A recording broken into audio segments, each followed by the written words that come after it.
There's a Chinese proverb that guides my work, and it's called 求同存异. So what it means is seeking our similarities, but existing with our differences.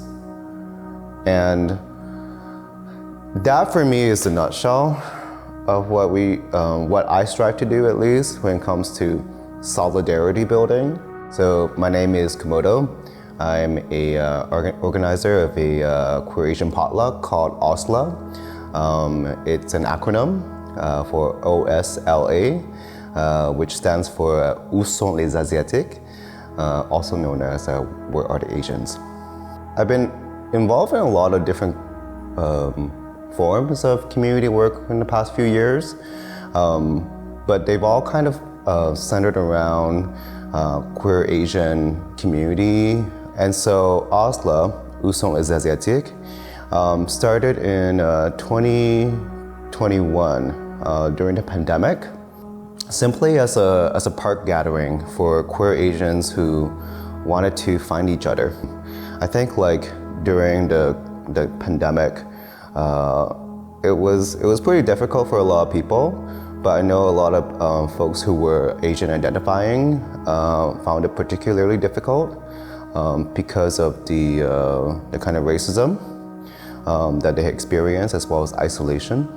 Even prior to the pandemic, in a lot of cases I felt like I was the only Asian person, whether it's on the streets or in my social circles, even in the queer scene. And so when I realized during the pandemic that other people I spoke to also felt that, they all share a need to be with other queer Asian folks. And so that's how we started this. OSLA is a queer Asian gathering, but it's not only just people coming together, it's a potluck. And it's really a gathering centered around the sharing of food. And it all kind of started because I was just thinking about my parents when they immigrated to Canada from Brunei. Brunei is a small country. When they came to Canada, it's impossible to find anybody like them, but they did eventually in Edmonton find other Bruneian folks, other Malaysian folks, and how did they gather? Through potlucks. And so it was through the sharing of food that I thought, wow, this worked for them. It also worked for me too. For many, for years and years, we would always gather around potlucks. Since we started in 2021, it was, which was the summer 2021 when we started, it was simply a park gathering where we said, I knew a few people, and I said, come to this park, it was a Parc La Fontaine, and bring a queer Asian friend. As simple as that. The experience was electrifying. There was this vibe, and we just I'm not kidding you, it felt like the air kept vibrating the whole time, and we wanted to keep staying together. And then we would say, okay, well, let's maybe, when's the next OSLA? But then it went from 7 to 8 to 10, 15 to we had this mega potluck barbecue where 30 or so folks came. I remember at that potluck, we were okay, this is really cool, and I think this has potential to go further. And so we've since then, from 2021 until about last year, we've organized about 10 events. At the last OSLA, we had over 50, 60 people who showed up. And at this last OSLA, which was the 10th OSLA, we organized it in Chinatown. And we were able to also get some resources from a group in Chinatown called the Jia Foundation. And they supported us not just through funding, but also through letting us use this beautiful space. I just hope that there could be folks in the community who could be listening to this and be thinking gee, maybe I could start a potluck for the community and, build community. Because that's really it. There's no magic formula with Oslo. It is a community potluck.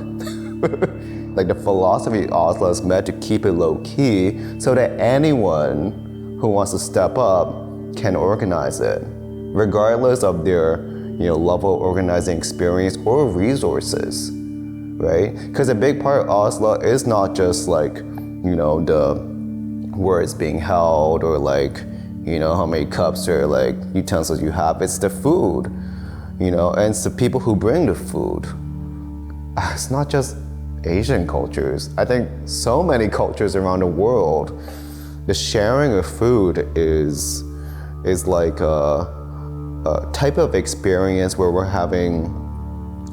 we get to in that moment have some common ground. And I would say the kind of world that we're living in, it's increasingly difficult to find common ground with others, whether it's through different values or different ways of seeing the world. It just gets tougher and tougher and tougher to have those experiences, to look through our differences, but don't abandon them, right?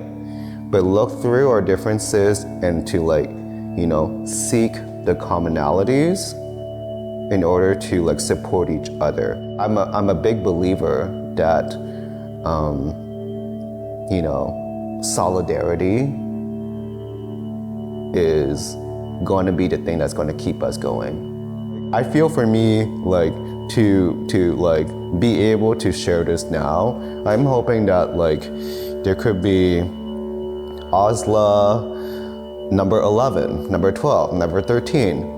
I would love if there could be Oslo when I'm an old granny, and I could just show up and bring my food, and then there's other folks who are coming and they're keeping that Oslo spirit alive.